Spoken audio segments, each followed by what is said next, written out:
Cada día hay más necesidades, más tecnología a nuestro alcance, más comodidades, más productos en los estantes. Y cada día surgen nuevas preguntas. ¿Qué hay en nuestros campos de cultivo? ¿En nuestros platos? ¿En nuestros medicamentos? Con la era industrial, ¿el mundo se ha vuelto tóxico? La preocupación aumenta. Los ciudadanos acusan a la industria de ocultar la verdad. La industria lo niega. ¿Cómo saberlo? Entonces preguntamos a la ciencia. Pedimos a los investigadores que sean los jueces de estas nuevas confrontaciones. Exigimos que desciendan a la arena. La ciencia se convierte en árbitro y automáticamente pasa a ser un objetivo, una actividad sobre la que influir, a la que corromper o socavar. Vivimos en un mundo en el que muchas personas están interesadas en luchar contra los hechos científicos e incluso en desacreditar la idea de que la ciencia puede proporcionar la verdad sobre el mundo. Buscan deliberadamente hacer descarrilar la ciencia. Por tanto, es necesario identificar esos ataques, destapar las maniobras de aquellos que intentan frenar el conocimiento. En ese contexto es esencial comprender quién es esta gente, qué hace, por qué lo hace y cómo lo hace. Tenemos que tratar de entender por qué el público participa en la difusión de esa ignorancia deliberada. Por eso debemos investigar esa fábrica de ignorancia.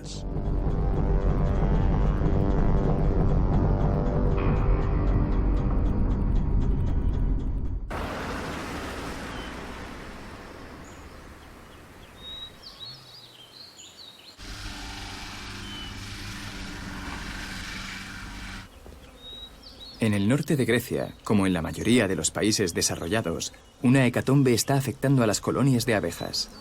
Es un hecho conocido desde los años 90 y nuestro punto de partida para iniciar la exploración de esta fábrica de ignorancia. Primera parte, surge un enigma. En Grecia, como en otros países, los especialistas en abejas no entienden qué ocurre. Sí, era un misterio.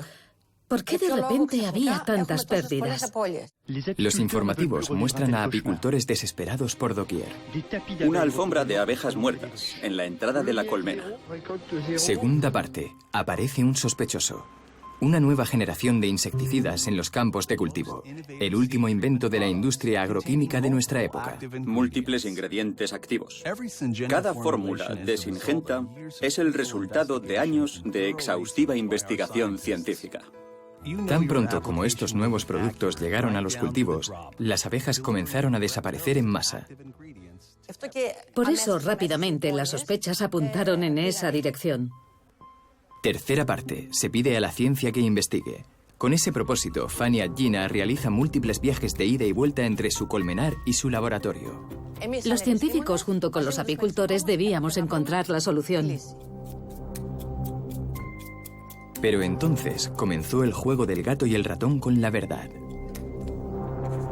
En el silencio de sus laboratorios, los científicos tienen normalmente la misión de explicar aquello que constatan sobre el terreno. Se les pide que desentrañen el misterio de la muerte de las abejas, del mismo modo que han explicado ya muchos otros fenómenos. El papel de la ciencia es poner de manifiesto mecanismos naturales, llegar a una explicación de los menores hechos observables. Por lo general, así es como avanza la ciencia, esclareciendo cada vez más misterios. Y en principio, nuestro conocimiento del mundo que nos rodea se amplía. Aunque en esa hermosa dinámica se producen desaciertos. Para los observadores de la ciencia, el tema de la desaparición de las abejas es emblemático. En lo tocante a las abejas y los pesticidas, debería haber sido posible investigar, recopilar datos y llegar hasta donde los hechos nos conduzcan. La idea es que una vez reunidas las pruebas que nos dicen lo que sucede, debemos contar la verdad, toda la verdad y nada más que la verdad, con todas las consecuencias. Nos comprometemos en cierto modo a aceptar la verdad de esos hallazgos. Pero en el caso de las abejas, la historia no ha sucedido exactamente así. Desde comienzos de la década de 2000, informes de expertos públicos han demostrado el efecto tóxico de los neonicotinoides en dosis muy bajas en estos insectos. Sin embargo, durante más de 20 años, ninguna verdad se ha aceptado de forma unánime y no ha habido consenso sobre el vínculo entre estos pesticidas y la desaparición de las abejas. ¿A qué se debe?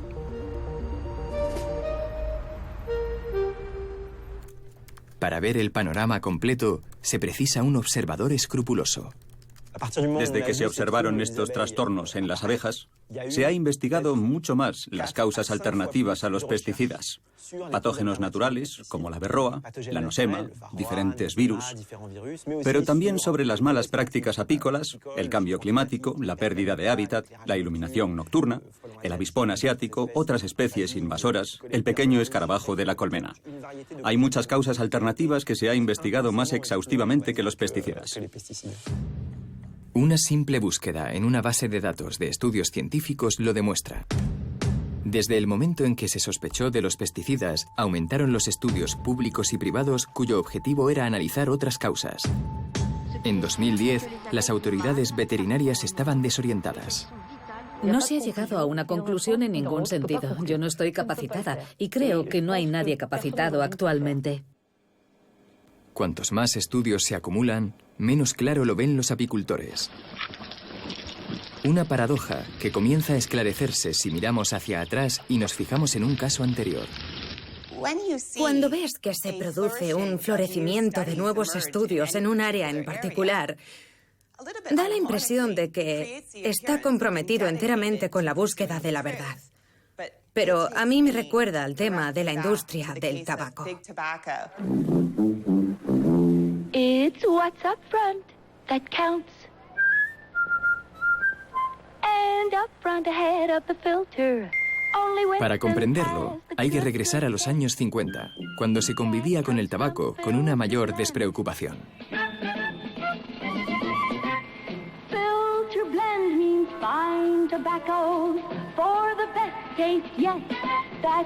Pero esa despreocupación no iba a durar. ¿Qué contiene este producto? En diciembre de 1953, una noticia crea un gran revuelo.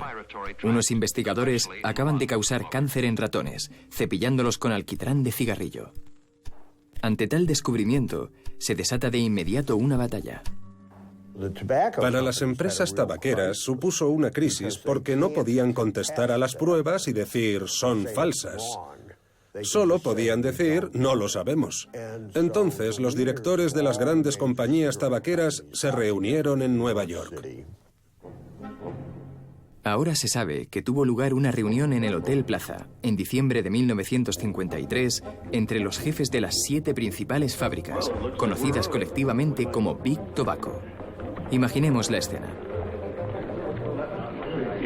Señores, vayamos directamente al meollo del asunto. Este encuentro constituirá un hito en la historia de la ignorancia. Nos enfrentamos a un mismo desafío y estamos todos en el mismo barco, unidos.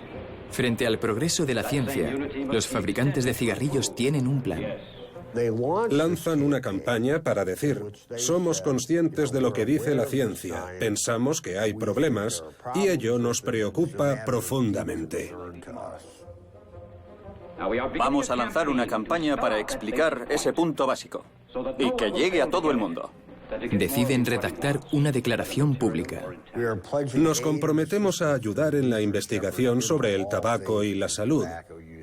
En consecuencia, vamos a crear juntos el Comité de Investigación de la Industria del Tabaco. ¿Buena declaración? Sí. La prensa publica la declaración y la industria del tabaco se involucra en la investigación científica.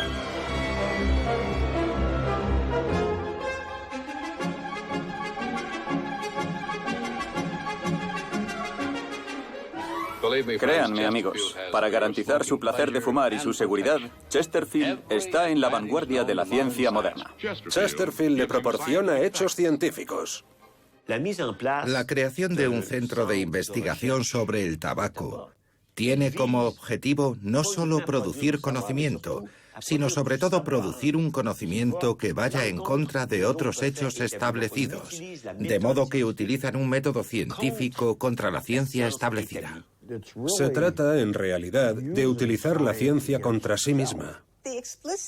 La utilización manifiesta de la ciencia contra la ciencia supone un auténtico retroceso.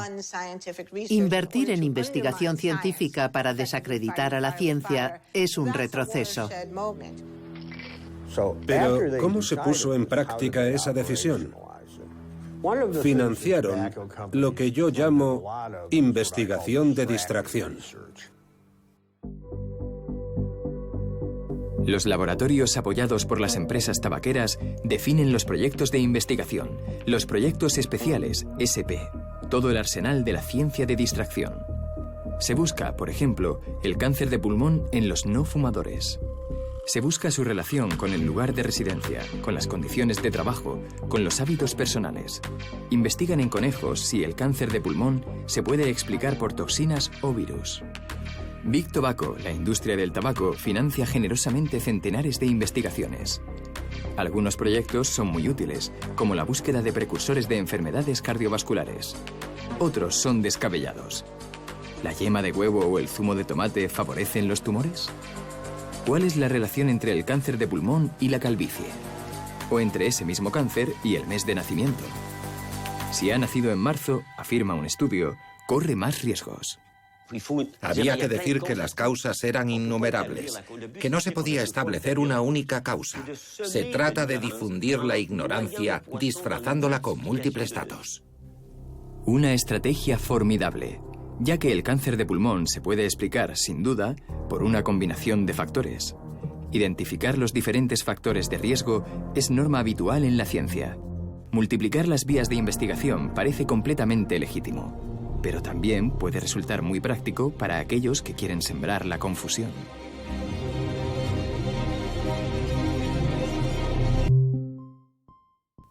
Como resultado de ello, parece casi imposible acusar al sospechoso. Esa estrategia está perfectamente asimilada. Ha servido de modelo a casi todas las negaciones científicas que le siguieron. Es la historia del tabaco y la misma historia que la de la lluvia ácida, la misma historia que la del agujero de ozono, los pesticidas, el cambio climático, los neonicotinoides, el bisfenol A, la píldora anticonceptiva. Hemos visto emplear esa estrategia una y otra vez. Se trata de ganar tiempo. Y es, por desgracia, una estrategia ganadora. En el caso del tabaco, lleva ya 70 años funcionando. En el caso de la muerte de las abejas, el progreso del conocimiento se ha ralentizado también de forma deliberada. Creo que con todo lo que ha sucedido hemos acumulado un retraso de 20 o 30 años. Por tanto, estamos hablando de décadas de desinformación y atraso.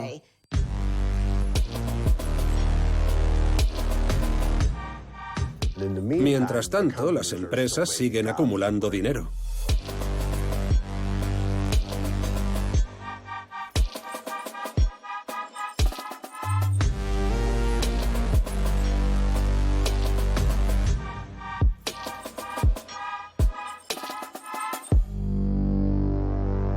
Cuando una mentira científica se construye pacientemente durante décadas, ¿dónde pueden aparecer las primeras fisuras?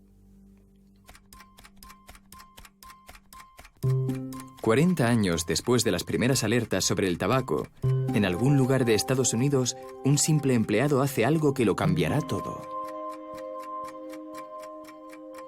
La caja que envía llega finalmente a California, a la Universidad de San Francisco.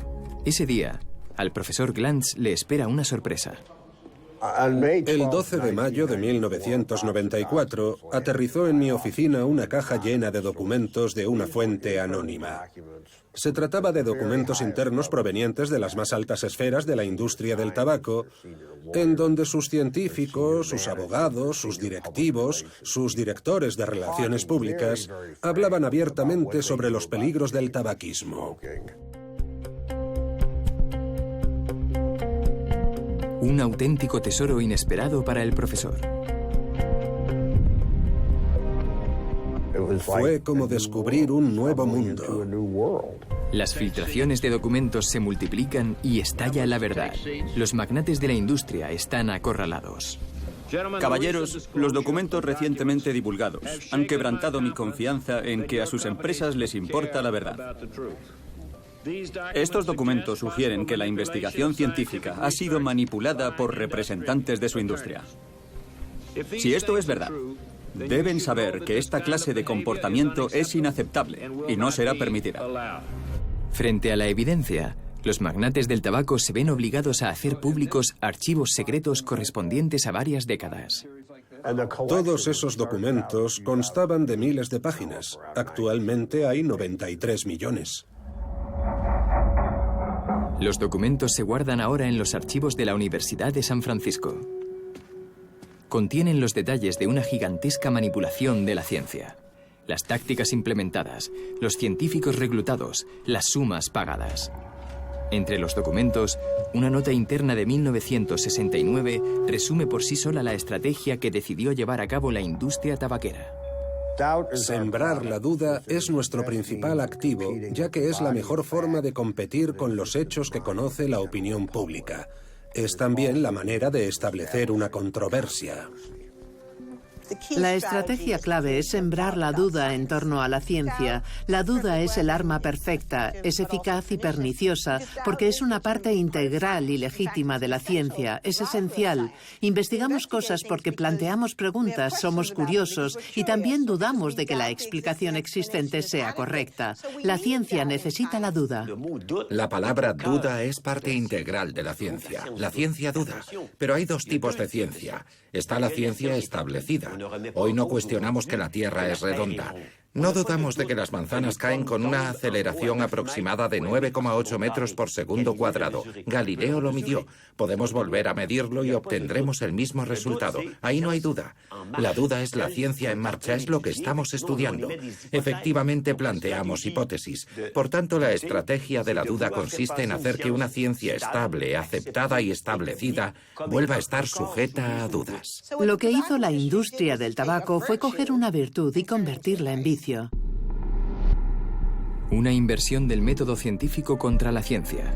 Eso fue lo que revelaron estos documentos. Un regalo inesperado que fascina a historiadores y denunciantes y que ha sido además fuente de inspiración para una nueva disciplina académica. Hace una semana, ¿quién sabía algo sobre el tema del tabaco? Naomi Oreskes enseña a sus alumnos a detectar barreras interpuestas de forma deliberada a la ciencia a lo largo de la historia. El descubrimiento de toda esta historia de engaños dio origen a un nuevo campo de estudio intelectual, un nuevo campo académico denominado agnotología, estudio de la ignorancia. Había nacido la agnotología. Ahora los investigadores diseccionan los resortes de nuestra ignorancia. Investigar acerca de lo que no sabemos es un objeto de estudio muy singular. Al principio se burlaban de nosotros. La gente pensaba que no era académico estudiar la falta de conocimiento, la ignorancia. Pero creo que ahora la gente se ríe un poco menos y empieza a preocuparse porque percibe hasta qué punto se puede generalizar el problema. ¿Qué nos impide saber? Esta pregunta cada vez es más acuciante y ha hecho que los estudiosos de la ignorancia salgan de sus universidades y tomen la palabra en público. Durante esta presentación hablaré sobre diferentes formas de abordar la ignorancia y en particular lo que denominamos ignorancia estratégica. Quiero que busquéis ejemplos de ignorancia estratégica en vuestra vida. Es el surgimiento de un nuevo concepto de ignorancia. Hasta ahora la ignorancia era simplemente aquello que no sabemos y que un día podremos conocer mediante la investigación. Pero ahora nos hemos dado cuenta de que podemos producir de forma activa ignorancia. Se nos invita a identificar todo aquello que obstaculiza nuestro conocimiento, aquello que entorpece el progreso de la ciencia, voluntariamente o no, y a veces incluso aquello que preferimos ignorar. Desentrañar todo esto no es tarea fácil. Por eso, el estudio de la ignorancia avanza de forma metódica. Es un campo fascinante en la encrucijada de la psicología, la sociología, la historia, las ciencias políticas, la ciencia cognitiva, la informática, la ciencia de redes. Estas disciplinas nos pueden ayudar a comprender cómo se produce la ignorancia y cómo protegernos de ella. Esta toma de conciencia no ha hecho más que comenzar. Y tiene un largo camino por delante, ya que la producción de ignorancia estratégica no deja nunca de perfeccionarse.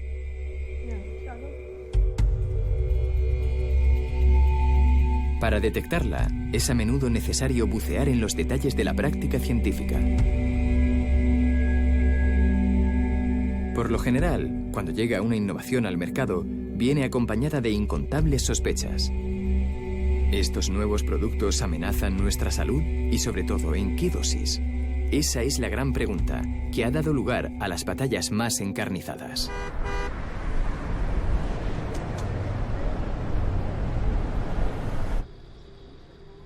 Una de estas batallas surgió en este laboratorio, un día de 1989. Carlos Sonnensheim y Ana Soto son biólogos. Llevan años investigando para desentrañar el misterio de la proliferación celular en el cáncer. De repente, ante sus ojos, células de control cultivadas en tubos de ensayo comienzan a proliferar sin razón aparente. Fue una verdadera investigación a los Sherlock Holmes para intentar descubrir de dónde provenía aquello, porque lo primero que hay que hacer es identificar el origen. Revisaron todos los instrumentos del laboratorio. 4 meses de suspense. Y finalmente localizaron al culpable. Los tubos de la centrifugadora. Están hechos de un material que debería ser inerte, pero no lo es. Este plástico contiene y dispersa una sustancia que actúa como una hormona, el estrógeno. Nos perturbó enormemente este descubrimiento. Para nosotros fue muy preocupante. Si una sustancia semejante se localiza aquí, ¿en qué otros lugares se puede encontrar? ¿En los juguetes, las botellas, los contenedores de comida? ¿En todos los plásticos que acaban en el medio ambiente? ¿Y afecta ello a nuestro organismo? El objetivo es establecer las dosis a las que la población puede exponerse sin que su salud corra grave peligro. Esa cuestión es la madre de todas las batallas. El efecto de un producto determinado sobre la salud es lo que estudia la toxicología. La regla admitida desde hace siglos es simple y parece de sentido común. El efecto es proporcional a la cantidad absorbida. Sucede con el azúcar, sucede con las grasas y con cualquier producto. Según las reglas toxicológicas, es la dosis lo que produce el veneno, lo que significa que por debajo de una dosis determinada no hay veneno. Según esta regla, un material plástico que tiene las características de una hormona y que acaba, por ejemplo, en la boca de un bebé, no será necesariamente un problema, ya que la cantidad de estrógeno sintético que éste ingiere al beber será ínfima. ¿Verdadero o falso? La batalla acaba de comenzar.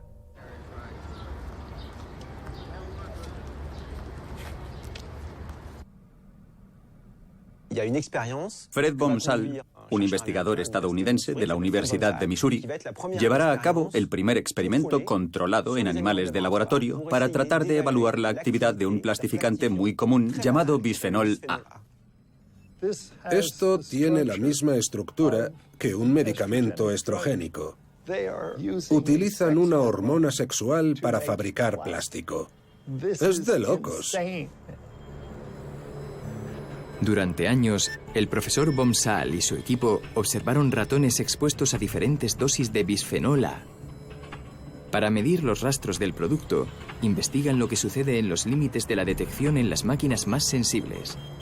Y lo que descubren remueve los cimientos del conocimiento científico. De hecho, los daños producidos en el sistema reproductivo aparecieron a un nivel 25.000 veces inferior al de una dosis que hasta entonces se consideraba inofensiva. Fue una auténtica conmoción. Es considerable por varias razones, de las cuales la más importante es que una parte de esa sustancia puede tener efectos más importantes en dosis infinitesimales que en dosis más altas. ¿Y por qué es importante? Simplemente porque la toxicología reglamentaria testa la toxicidad de estas moléculas en dosis altas y no testa nunca, o en rarísimas ocasiones, su nocividad en dosis a las que los humanos están expuestos habitualmente y que son dosis infinitesimales. Sin embargo, en dosis muy bajas, el bisfenol A no actúa como un veneno clásico. Actúa como un perturbador endocrino. Altera nuestras hormonas, las moléculas que regulan, entre otras cosas, nuestro sistema reproductivo. Desde las más pequeñas dosis observables, puede tener efectos devastadores. En otras palabras, entre la dosis y el efecto de un producto, la investigación comienza a descubrir relaciones muy inesperadas, lo que está produciendo un seísmo en el campo de la toxicología. Estábamos rechazando su dogma. La comunidad de toxicólogos no lo ha aceptado. Dijeron que lo rechazaban de plano. La resistencia de los toxicólogos fue de buena fe y resultó también providencial para los fabricantes de plástico. No siempre se intenta hacer descarrilar a la ciencia de forma intencionada. Sucede que a veces, sin saberlo, algunas personas pueden servir a los intereses de gente que quiere producir ignorancia estratégica. Hay muchas maneras de producir ignorancia, de forma maliciosa, de forma involuntaria o incluso teniendo buenas intenciones al principio. Por tanto, es muy importante para nosotros estudiar todas las formas en que se produce ignorancia, porque todos aquellos que la producen no son necesariamente malos, pero algunos sí. La industria del plástico financia investigaciones alternativas, gracias a las cuales, año tras año, sus portavoces proclaman que las dosis bajas son seguras. Más de 100 estudios independientes han mostrado que la exposición al bisfenol A en la vida real es unas 1000 veces inferior al límite de ingesta segura. Yo digo una cosa y los industriales dicen otra. Así que había que explicar de dónde provenía esa diferencia de discurso. Bomsal quiere comprender. Recopila estudios publicados sobre el asunto y, como verdadero agnotólogo, comienza a investigar para descubrir por qué sus conclusiones divergen. En aquella época no dormía demasiado. Tomaba mucho café. Sí. El 93% de los estudios publicados concluye que el bisfenol A tiene efectos en dosis muy bajas. Si bien ninguno de los estudios financiados por la industria lo afirma. Y finalmente, descubre la razón principal de esa diferencia. Más que una mentira, se trata de un auténtico truco de laboratorio. Dedicaron mucho tiempo y esfuerzo para llevar a cabo un estudio que demostrara que ese producto químico no tiene efectos. ¿Cómo hacerlo? Primero encontramos un modelo animal adecuado. Todo comienza con los catálogos de ratones y ratas de laboratorio. Se escogen según sus parámetros biológicos. Se encargan a medida, personalizados según las necesidades del ensayo a realizar. Y se solicita el envío al laboratorio. Los industriales utilizaban un animal muy particular para intentar demostrar que el bisfenol A no es peligroso. Si quieres demostrar que el bisfenol A no es una molécula estrogénica, escoges una rata en la que el bisfenol A no se transforme en un compuesto estrogénico. Así que debes tener mucho cuidado con el modelo de rata que eliges, porque puedes escoger el modelo equivocado y te puedes equivocar por no saber o por saber demasiado. ¿Cómo se puede hacer eso? Una rata para exonerar el bisfenol A. Un truco más en la bolsa de los ilusionistas de la ciencia.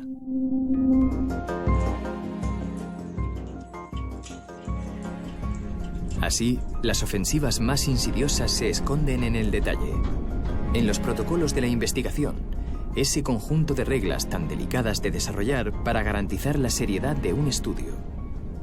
Basta con un protocolo corrupto, una regla falseada, para hacer descarrilar el progreso científico.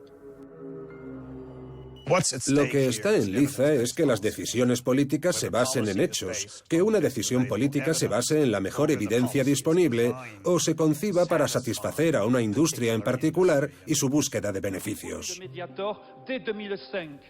Los fabricantes de ignorancia tienen un objetivo: las asambleas democráticas, los parlamentos, que prohibirán o permitirán un producto sospechoso.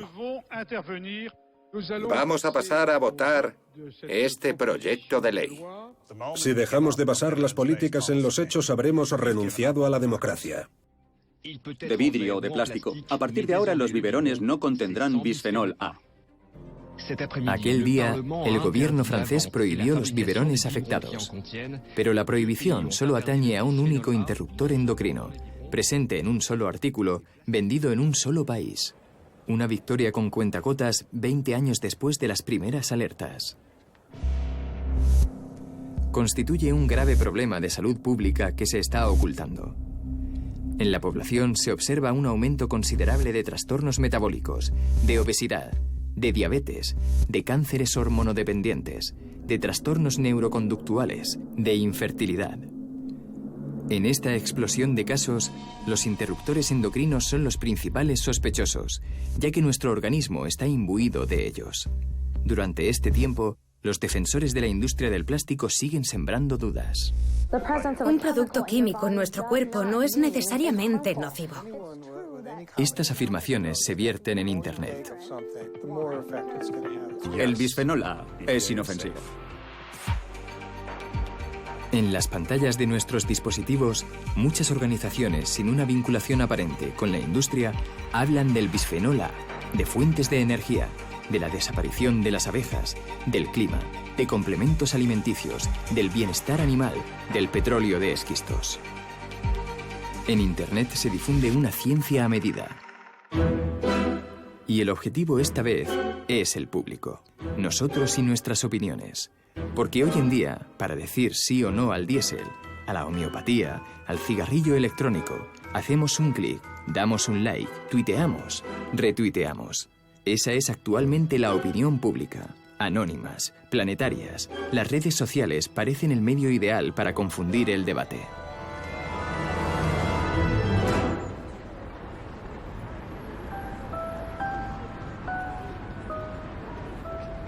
Aquí se escruta este debate global. También podemos hacerlo por ratio. Aquí lo tengo. En el Instituto de Sistemas Complejos hay matemáticos, informáticos, especialistas en datos. Desarrollan herramientas para analizar la conversación permanente en las redes sociales. Beneficioso para el planeta. Un tuit de Trump. Durante 3 meses, David Chavalarias y su equipo han analizado 20 millones de mensajes sobre el clima. Todos pertenecen a la red Twitter y provienen de todas partes del mundo. ¿Quién habla a quién? ¿Y cómo se disputan este espacio virtual los escépticos respecto al cambio climático y sus adversarios? Los investigadores han desarrollado un sistema para visualizar esta gigantesca controversia. Un resplandor muy llamativo. Un punto es una persona. Una línea significa que una persona ha compartido el mensaje de la otra. Cuantos más mensajes se transmiten entre los usuarios, más se acercan entre sí los puntos. Estos 2 puntos están en la frontera entre 2 comunidades. Y ante sus ojos, la materialización del mayor debate científico del mundo. Estas cuentas de Twitter forman la comunidad de escépticos respecto al cambio climático. Y podemos ver que esta comunidad climatoescéptica es muy distinta de esta otra, que se compone de cuentas que llegan a un consenso sobre el clima. Y aquí tenemos 140.000 cuentas. Es mucha gente. Una vez que este debate se ha hecho observable, ¿a qué conclusión podemos llegar? En el lado de los escépticos, el núcleo siempre está activo, siempre están tuiteando. Son menos numerosos, pero siempre activos. Tratan de equilibrar así el debate. Exactamente, son hiperactivos. Tienen cuentas que han enviado 100.000 o 200.000 tweets en 10 años. Es increíble. De esa manera colonizan Twitter. Es de locos. Un núcleo duro que difunde argumentos en cantidades astronómicas. Es la baza principal de los climatoescépticos en esta guerra territorial. Suficiente para mantener a esta comunidad a pesar de las evidencias que se van acumulando.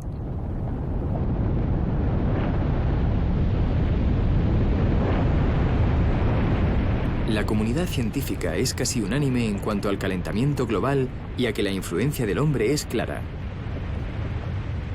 Pero ello no significa que este consenso se imponga en las redes sociales.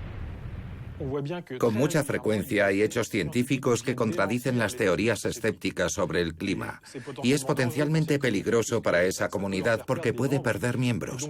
Entonces se produce una reacción casi inmunológica, y se inundarán las redes de hechos alternativos y serán visibles porque estamos en un entorno globalizado. Por tanto, sin las redes sociales, sin comunidades de esa envergadura, no podrían sobrevivir a hechos que contradicen tan mordazmente sus creencias.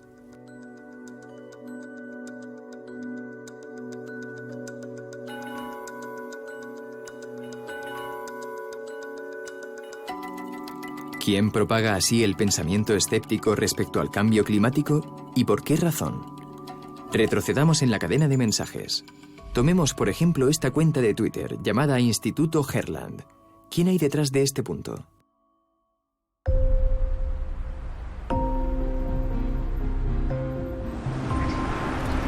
El Instituto Herland es esta casa baja al borde de una calle tranquila.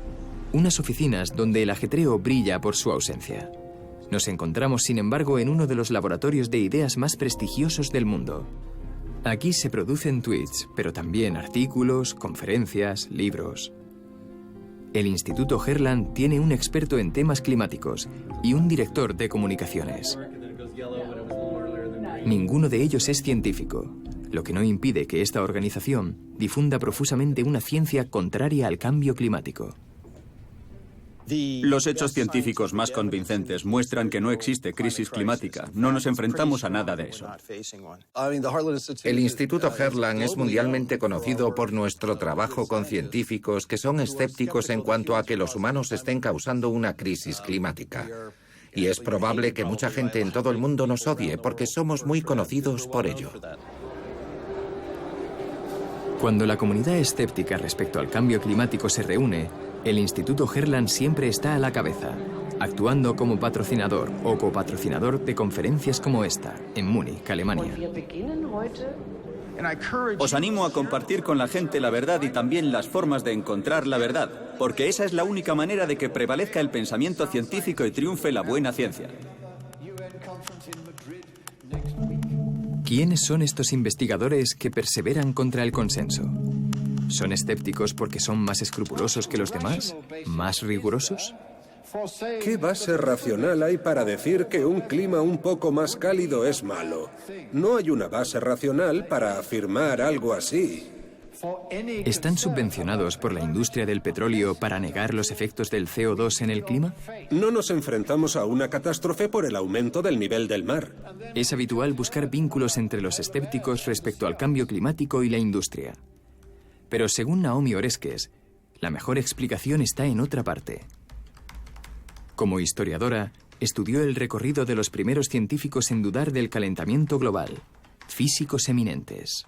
Al leer sus artículos, sus notas y los correos que se enviaban, descubrimos que su motivación no era el dinero, era ideológica.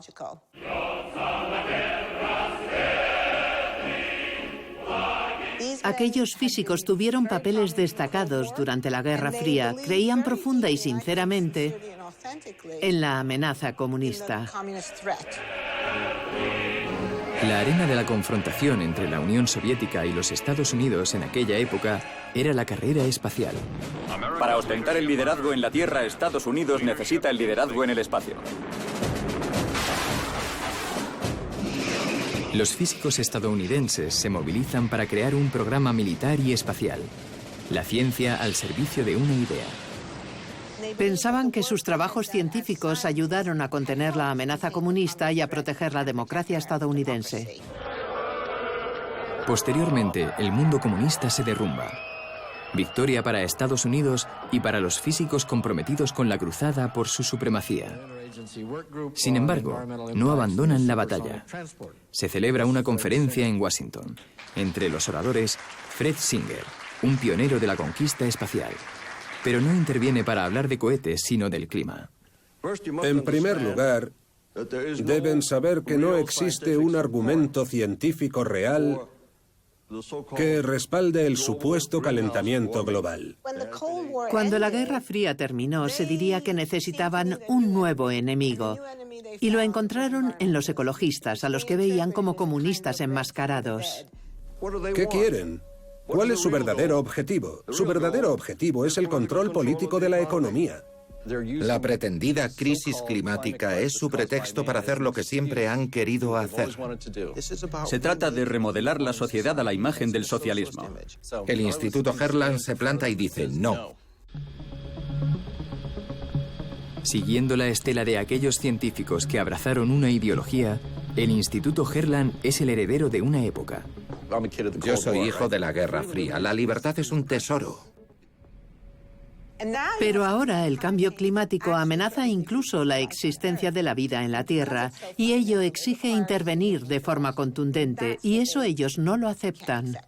¿Por qué? Porque si el libre mercado es fundamental para ti, entonces el cambio climático constituye emocionalmente una seria amenaza, y para adaptarte a él tendrás que cambiar tu forma de hacer negocios.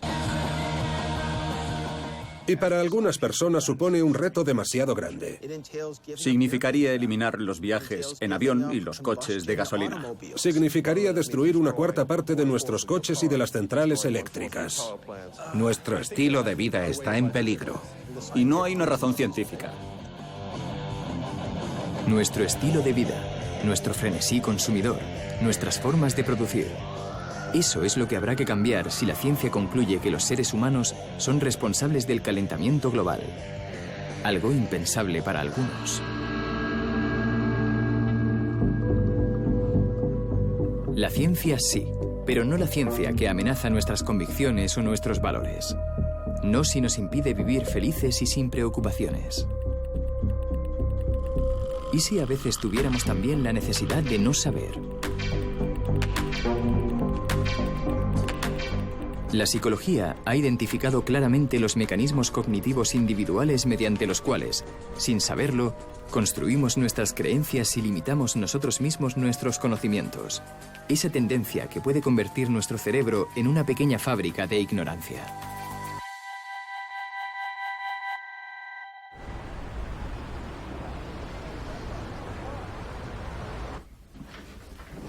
El profesor de psicología en la Universidad de Bristol, Stefan Lewandowski, estudia las complejas relaciones que tenemos con la ciencia. Se pregunta cómo podemos hacer frente a un consenso científico que nos incomoda. Si te sientes amenazado por la ciencia sobre un tema y ves que casi todos los científicos están de acuerdo, te encuentras en una situación de conflicto. Se producen disonancias cognitivas. ¿Qué hago con mis creencias si todos los científicos están de acuerdo en que aquello en lo que creo está amenazado? Hola, tú debes ser Eli. Soy Stefan Lewandowski. Bienvenida al experimento y gracias. El profesor ha ideado un experimento y recibe a los sujetos que se han prestado a participar. Gracias por venir. Vamos al laboratorio. Aquí está. Siéntate frente al ordenador, por favor. Simplemente quiero que leáis el texto y luego hagáis clic en la parte inferior cuando estéis listos para continuar. En primer lugar, Stefan quiere evaluar la actitud frente a cuestiones científicas, orientación política y simpatía por las teorías de la conspiración de cada uno de ellos. Para ello, sitúa a los participantes frente a decenas de afirmaciones. Estos deberán decir si están de acuerdo o no. Los hechos ya no existen. Las organizaciones secretas pueden manipular psicológicamente a la gente. El socialismo tiene muchas ventajas sobre el capitalismo. De 100 climatólogos, ¿cuántos, según usted, creen que el CO2 es la causa del cambio climático? Bien, ahora vamos a analizar los resultados del experimento. Los resultados muestran una correlación entre sus convicciones políticas, su simpatía más o menos pronunciada por las teorías de la conspiración y lo que piensan de cuestiones científicas. Cuando les pedimos que expliquen por qué existe un consenso científico, recurren a teorías de la conspiración cada vez que ese consenso entra en conflicto con su visión del mundo. Sobre la vacunación, el cambio climático. Para desechar el consenso científico es muy útil decir: los científicos se conforman con un pensamiento único, o tienen ambiciones políticas, o todos forman parte de una conspiración. Cuando digo eso, puedo aferrarme a mis convicciones y rechazar el consenso científico. Y es paradigmático y resulta realmente sorprendente en el caso del cambio climático, porque cuanto más conservadora es la gente, más piensa que los científicos están conspirando para llegar a un consenso. ¿Una verdad científica amenaza su visión del mundo? Adopte una teoría que le permita decir que todos los investigadores están en connivencia contra la verdad. ¿Qué quieren? ¿Cuál es su verdadero objetivo? La pretendida crisis climática es un pretexto. Sobre numerosos temas reina la conspiración, y cada uno proclama su teoría. El coronavirus, fabricado genéticamente, contiene nanopartículas que pueden activarse posteriormente por medio del 5G. Las vacunas y las nanopartículas se inyectan de forma simultánea en nuestro cuerpo. Esta pandemia es algo que se ha organizado. El crimen perfecto contra la humanidad. Y la cura no quieren proporcionárnosla. Los rumores y contrarrumores se propagan. Unos denuncian conspiraciones científicas y otros denuncian a quienes denuncian. Noticias falsas. Comparte esta noticia.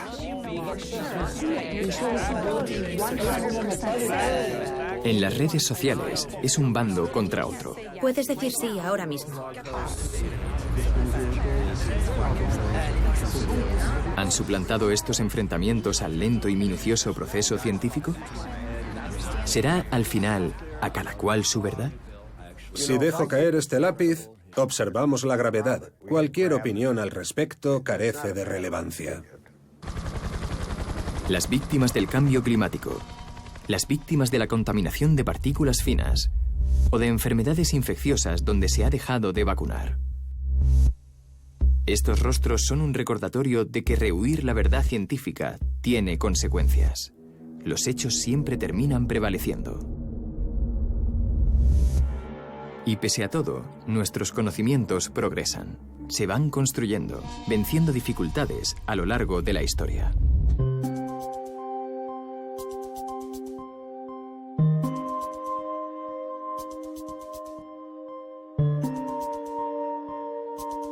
Hace varios siglos había que estar loco para afirmar, en contra de la opinión general, que el Sol y las estrellas no giran en torno a nosotros.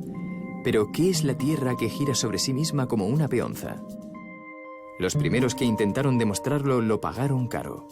Las obras de Copérnico fueron prohibidas. Galileo fue condenado. Con ellos, la investigación chocó frontalmente con una de las principales asunciones de su época.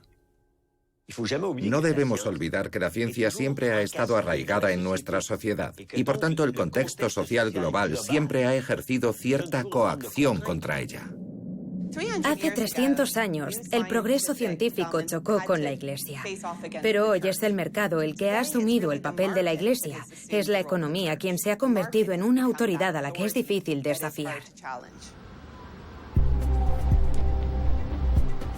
Otra época, otro escenario. Lo que hace girar el mundo hoy en día es la economía. Cuando el mercado desempeña el papel de la Iglesia, ¿qué nuevas coacciones se ejercen sobre la ciencia? ¿Esta nueva confrontación sesga la investigación?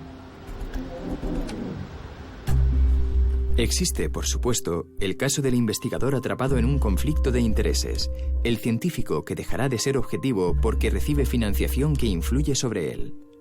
Pero el dominio de la economía sobre la ciencia va mucho más allá de los casos individuales. Lo que las leyes del mercado producen en la investigación solo se puede ver con cierta distancia.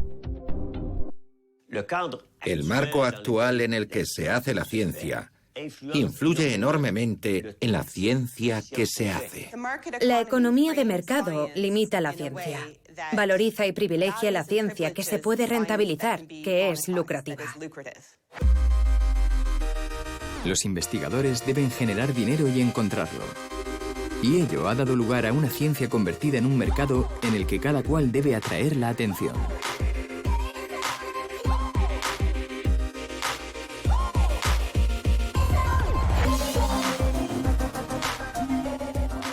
En realidad todos los laboratorios están compitiendo.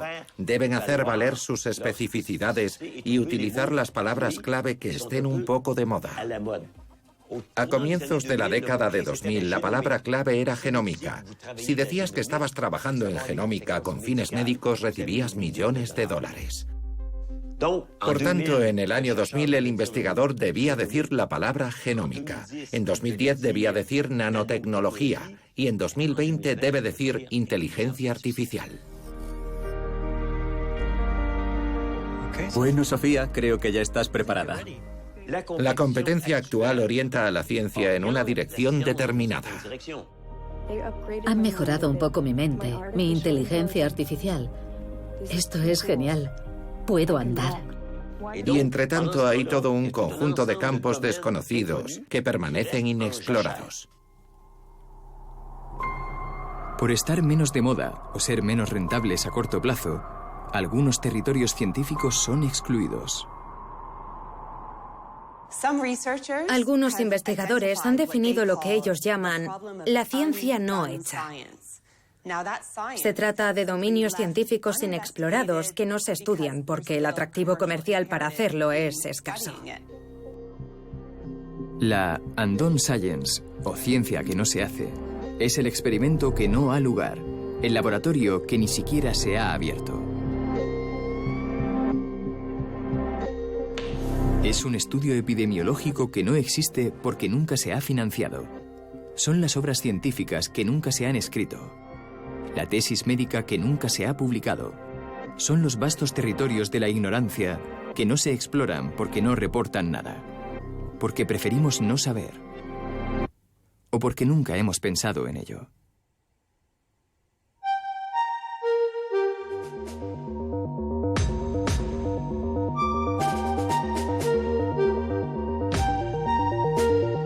Nuestra necesidad de saber no tiene límites, así como nuestro asombro permanente ante la ciencia.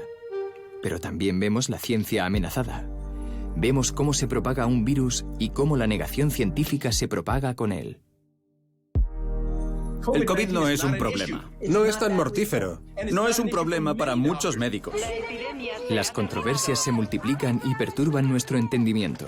Ningún estudio científico ha demostrado la eficacia de las mascarillas. Miedo, miedo, miedo. Id a comprar quinina. Aparecen los remedios milagrosos. O tónica Schweppes. Repito, quinina y o tónica Schweppes. El coronavirus. Lo conocéis, ¿verdad? El coronavirus. Convicciones sesgadas seducen a las personas. Este es un nuevo fraude. Somos testigos de esta fábrica de ignorancia que los pioneros de la agnotología desmontan metódicamente para nosotros. Y creo que podemos hacernos una pregunta. ¿Por qué funciona? Se les ha escuchado en las universidades más prestigiosas y ahora en los foros, en las mesas redondas, en los medios de comunicación. Para que los científicos puedan investigar. Y cada vez más en las comisiones de investigación y parlamentos. Mi testimonio se basa en 15 años de investigación en ciencia climática. Son todavía poco numerosos. Son ideas preconcebidas sobre un tema. Pero para nosotros, el público, los ciudadanos, son una nueva fuerza con la que contar. Desarrollan las herramientas, los métodos y arrojan luz sobre las formas de proteger un bien común. La ciencia y su meticuloso progreso.